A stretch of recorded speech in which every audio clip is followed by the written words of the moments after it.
혹시 예배 자리에 나오신 분들이 느끼셨는지 모르겠는데 의자가 이래봐도 10개가 늘었습니다. 찬양대에 있는 의자가 10개가 이렇게 내려왔는데 제가 하지 말라고 했어요. 왜냐하면 10개 내려오면 이거 채우려면 또 제가 부담이 되잖아요. 그런데 저보다 우리 장로님들이 더 믿음이 좋은 것 같습니다. 10개면 3사람이 앉으면 30명, 4사람이 앉으면 40명이 이렇게 채워져야 되는데, 여러분 그릇이 준비되면 하나님이 준비된 그릇만큼 채워주실 줄로 믿습니다. 자리가 이렇게 늘어났는데도 꼭 뒤쪽에만 이렇게 부응을 하는데, 한 2칸 정도 이렇게 앞으로 오시면 제가 설교를 하는데 많이 도움이 될 것 같습니다. 지난주에 우리는 이삭에게 용서를 구하는 대적들에게 이 밥상을 차려주는 이삭에 관한 말씀을 함께 나눈 적이 있습니다. 그런데 밥상을 차리는 이삭, 이 사람 참 이해할 수가 없습니다. 어떻게 이 사람들한테 밥상을 차리는지. 왜냐, 그 대적들이 용서를 구하지만 용서받을 수 없는 사람들입니다. 해도 어떻게 이렇게 할 수가 있습니까? 이삭의 우물을 빼앗는데 자기들이 필요해서 뺏는 것이 아니라 빼앗자마자 흙으로 우물을 메웠더라. 필요한 겁니까? 안 필요한 겁니까? 자기도 필요하지 않습니다. 그런데 이삭이 우물을 가진 것 자체가 이렇게 화가 나고 질투가 나서 그거 빼앗아서 자기가 먹을 것도 아닌데 우물에 흙을 채워 넣어버렸습니다. 어떻게 밥상을 차릴 수가 있겠습니까? 그리고 이 사람들이 적당히 해야지.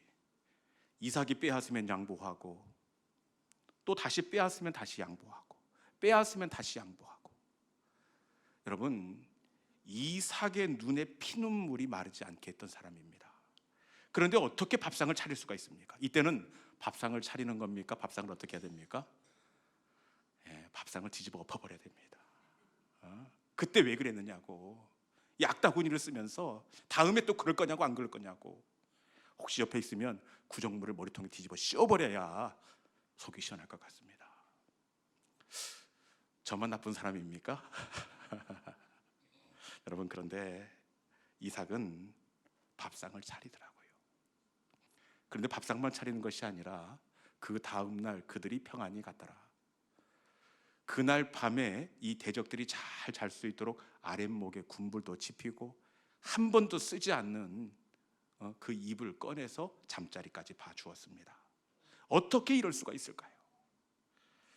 여러분, 이삭이 밥상을 차릴 수 있었던 것은, 그것은 바로 이삭이 하나님의 사람이었기 때문인 줄로 믿습니다. 여러분, 하나님의 사람은 밥상을 차리는 사람입니다. 왜냐? 그것은 밥상이 아니라 대적들의 머리에 인 수풀이 되기 때문에 그래요. 저들은 밥상을 받은 것이 아니라 뭘 받았습니까?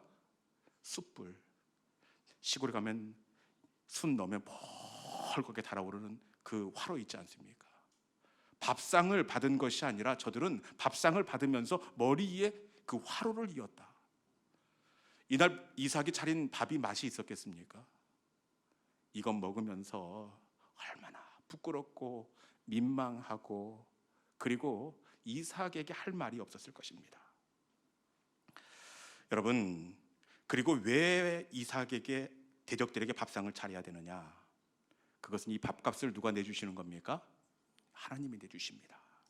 그 다음 날 이삭이 우물을 얻었더라. 밥상을 차린 그 다음 날 대적은 밥상은 대적이 받았지만 그 밥값을 하나님이 넉넉한 우물로 갚아주셨습니다. 여러분, 밥상을 차리면 대적이 먹지만 그 밥값은 칭찬하시는 하나님이 대신 우리 가운데 갚아주시는 줄로 믿습니다. 대적들에게 밥상을 차리는 믿음의 성도들이 될 수 있기를 주님의 이름으로 축원합니다. 그런 의미에서 옆에 분에게 인사하는데, 당신은 밥상을 차리는 사람입니다. 자, 한번 인사해볼까요? 자, 시작. 당신은 밥상을 차리는 사람입니다. 밥상. 그렇게 인사하면 자칫 잘 못 알아듣고 밥상을 엎어버리는 사람입니다. 그러면 곤란합니다. 다시 한번 인사할 때 확실하게, 집사님은 밥상을 차리는 사람입니다. 이렇게 한번 인사를 볼 수 있기를 바랍니다. 자, 시작. 당신은 밥상을 차리는 사람입니다. 밥상을 차리는 사람입니다. 할렐루야. 저는 우리 시온영광교회 성도들이 식당 주인이 되었으면 좋겠어요. 네가 아무리 섭섭하게 해봐라, 내가 밥상을 차리고 밥을 사지. 여러분, 밥상을 차릴 때에 넉넉한 그 밥값을 하나님께서 내가 상상도 못했던 영적인 우물로 갚아주실 줄로 믿습니다. 밥상을 차리는 믿음의 성도들이 될 수 있기를 주님의 이름으로 축원합니다.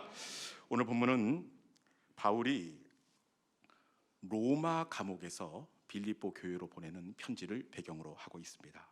로마 감옥에서 바울이 지금 로마 감옥에 수감되어 있는데, 수감 생활은 예나 지금이나 바울이나 다른 제소자들이나 다 똑같이 어렵고 힘든 법입니다. 그런데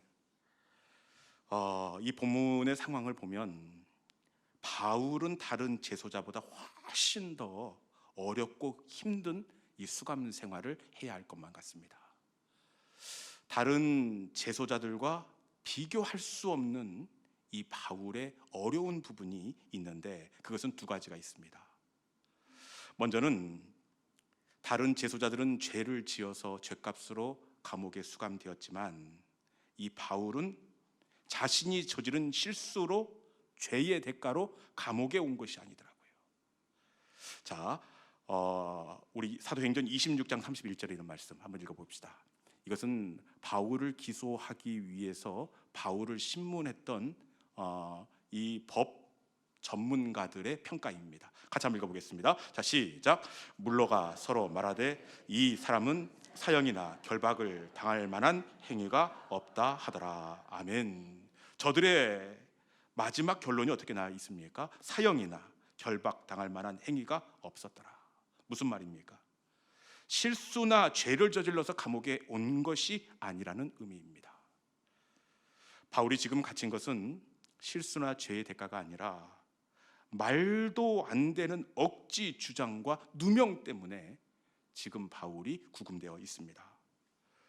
바울이지 하지도 않는 일에 대해서 유대인들이 혐의를 뒤집어 씌웠습니다. 그리고 거짓 증인들을 돈으로 매수해서 바울의 혐의를 억지로 만들어 버렸습니다. 여러분, 이렇게 억울한 누명을 쓰고 감옥에 갇혀 보십시오. 견딜 수가 있겠습니까? 세상에서 가장 어려운 것은 바로 억울한 일을 당하는 겁니다. 아마 바울은 억울한 누명을 쓰고 감옥에 수감되어 있기에 견디기가 어렵고, 그리고 나가면 가만두지 않겠다, 칼을 갈고 이 복수와 증오심을 불태웠을 것이 분명합니다. 그리고 바울이 로마 감옥에서 힘든 이유가 또 한 가지가 있는데, 그것은 바울의 선교에 늘 태클을 거는 그 시비자들 때문입니다. 이 대적자들은 바울이 하는 일에 늘 시비를 겁니다. 주변에 좋지 않은 이야기를 풍겨 바울을 흠집내던 사람들입니다. 사도 바울은 사도가 아니야, 가짜야, 가짜 목사야. 바울의 설교를 가지고 비방하고 바울의 외모를 가지고 늘 안 좋은 이야기를 퍼뜨렸던 사람들입니다. 그런데 이 시비자들이 바울이 로마 감옥에 갇히게 되자 어떻게 하느냐, 바울이 감옥에 수감된 틈을 타 바울이 눈물로 닦아 놓았던 그 선교터를 자신들이 치고 들어가 이곳에서 사역을 시작을 합니다. 그런데 바울이 닦아 놓았던 그 선교터에 들어가서 사역을 감당하는 저들의 동기가 아주 불손합니다. 이 동기를 들으면 정말 뚜껑이 열립니다. 눈이 뒤집어집니다. 저들이 시비를 걸던 대적자들이 무슨 동기로 바울이 떠난 그 선교지 뒤를 감당하느냐, 빌립보서 1장 17절에 있는 말씀 같이 한번 읽어봅시다. 자, 시작. 그들은 나의 매임에 괴로움을 더하게 할 줄로 생각하여 순수하지 못하게 다툼으로 그리스도를 전파하느니라. 아멘. 대적자들이 어떤 동기로 그 일을 감당하고 있습니까? 순수하지 못하게 다툼으로 그리스도를 전파하느니라. 그리고 나의 매임에 괴로움을 더하게 할 줄로 생각하여. 여러분, 겉으로는 바울이 놓고 간 선교지를 위하는 척하지만 순수하지 못하는 마음으로, 바울이 로마 감옥에 매여 있는데 놓고 간 이 선교지를 이 사람이 잘 돌보면 바울이 뚜껑이 열릴 것 아니냐. 바울의 감정을 상하기 위하여, 비위를 거스리고 자극하기 위하여 바울이 녹화한 선교지에서 그 사역을 감당하고 있습니다. 이 이야기를 들었으니 감옥에 있는 바울의 심정이 어떻겠습니까? 아마 괴로워하고 약이 오르고 열 받아야 합니다. 그렇지 않겠습니까? 그런데 로마 감옥에 수감되어 있는 이 바울은 자신의 마음을 잘 추스리고 있습니다. 우리 빌립보서 2장 18절에 있는 말씀 같이 한번 읽어봅시다. 빌립보서 2장 18절입니다. 자, 시작. 이와 같이 너희도 기뻐하고 나와 함께 기뻐하라. 아멘. 바울이 어떻게 하고 있습니까? 나와 함께 기뻐하라. 너희도 나와 함께 기뻐하라. 나 바울이 지금 기뻐하고 있다, 이렇게 말씀합니다.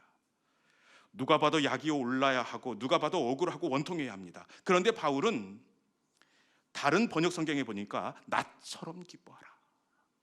바울은 로마 감옥에서 기뻐하고 감사하고 이렇게 만족하고 있습니다.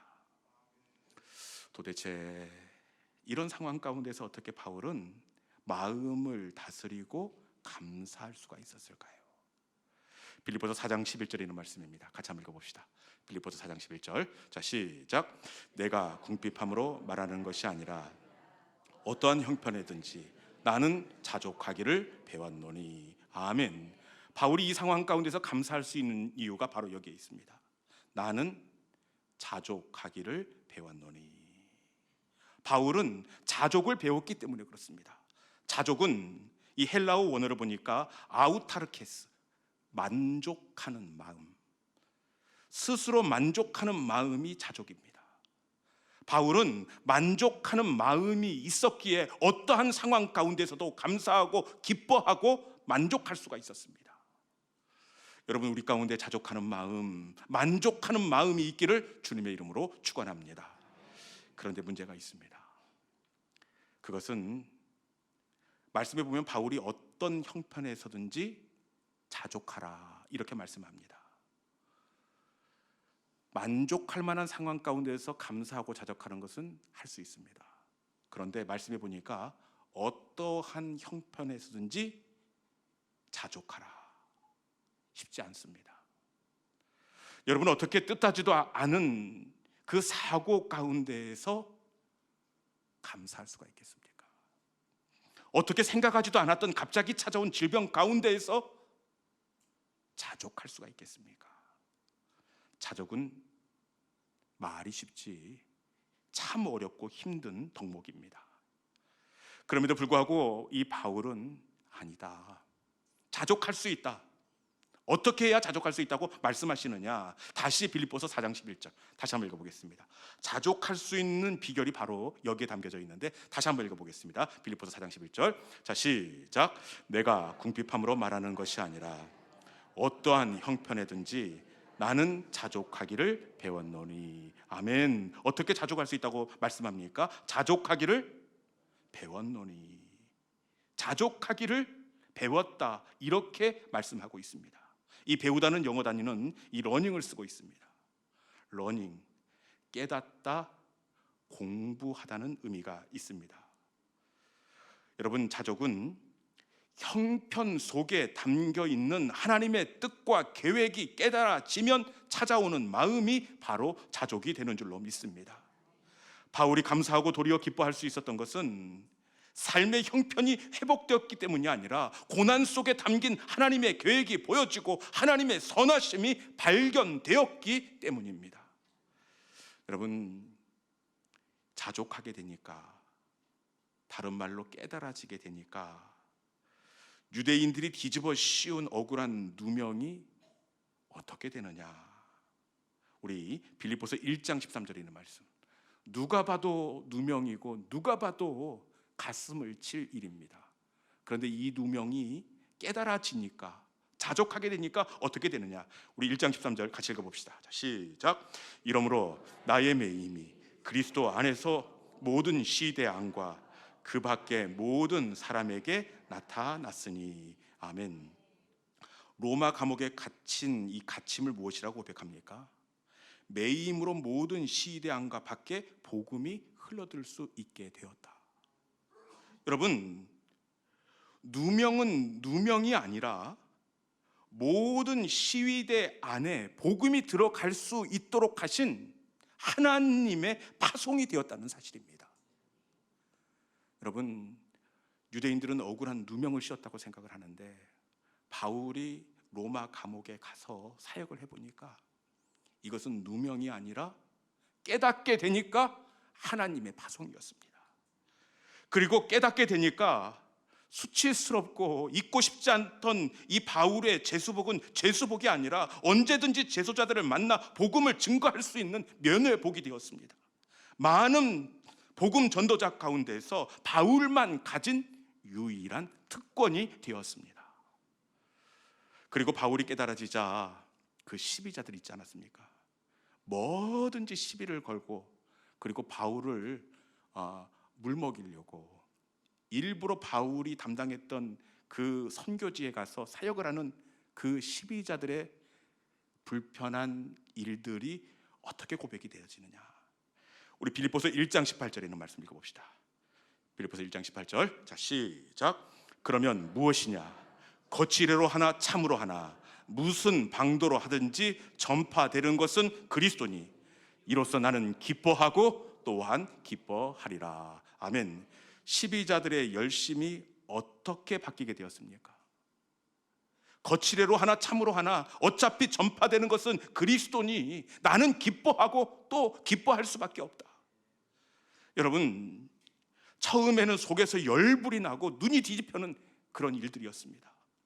그런데 바울이 깨닫고 나니까 대적자들의 열심은 이루 말할 수 없는 큰 감사와 기쁨의 노래가 되었다는 사실입니다. 여러분, 만약 바울이 놓고 온 그 선교지가 비어 있었으면 어떻게 되었겠습니까? 선교지는 금방 무너지고 순식간에 믿음의 열기는 식어지게 되었을 것입니다.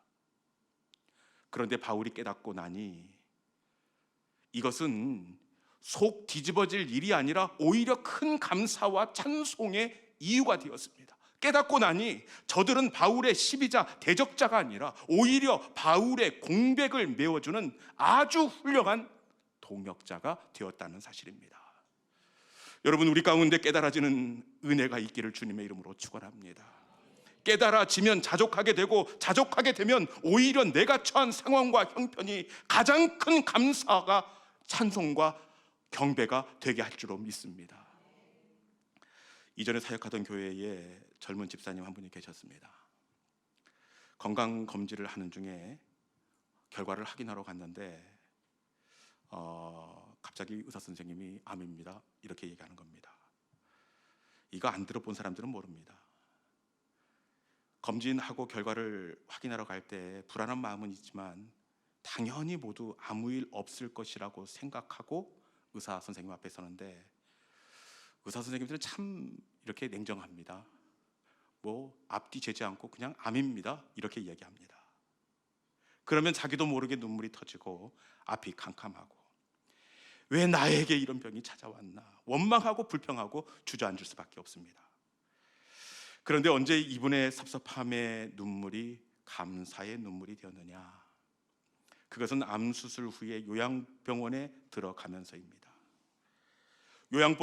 병원에 들어가 보니 중증 환자들이 너무 많은 거예요. 항암의 후유증으로 머리가 다 빠진 언니들도 있고 잘 걷지도 먹지도 일어나지도 못한 그런 환자들도 있습니다. 이들을 보면서 집사님이 깨달았습니다. 아이고, 이러기 전에 발견하게 하신 것 이게 너무 감사합니다.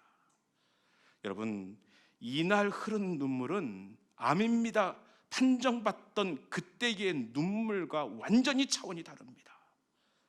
여러분, 우리 가운데 깨달아지는 은혜가 있기를 주님의 이름으로 축원합니다. 여러분, 깨달아지면 참 어렵고 힘들지만 이 속에서 감사를 고백할 수가 있습니다. 여러분, 내가 아무리 궁핍하고 약하고 남들 보기에는 아슬아슬해 보이지만 이 아슬아슬한 상황이 깨달아지면 하나님의 뜻과 계획이 보여지게 되면 여러분, 우리도 바울처럼 자족하며 나처럼 기뻐하라, 그렇게 권면할 수가 있습니다. 이 시간 우리의 삶의 자리가 깨달아지고 알아지고 이해되어지는 복된 은혜의 사람들이 될 수 있기를 주님의 이름으로 축원합니다. 이 시간에 우리가 이 찬송 속에 우리의 믿음을 담아서 우리가 함께 고백하기를 원합니다. 하나님, 곰곰이 생각해 보니 오늘 숨을 쉬는 것도 감사하고 내 뜻대로 안 되는 것도 결국은 주님께서 인도하시는 것이기에 감사하고, 때론 가져가신 것도 감사하고, 내게 고난 주셔서 주님의 뜻을 알게 하셨으니 이것 또한 감사합니다. 이 찬송 속에 하나님 깨달아지고 알아지고, 지금 내가 처한 이 상황이 얼마나 넉넉한 하나님의 은혜의 바다에 있는지 주님 감사합니다. 주님, 지금 나의 이 찬송은 중심의 고백과 하나님을 향한 진정한 노래입니다. 이 시간에 오늘 숨쉬는 것 감사, 나를 구원하신 것 감사, 우리 함께 찬양하도록 하겠습니다.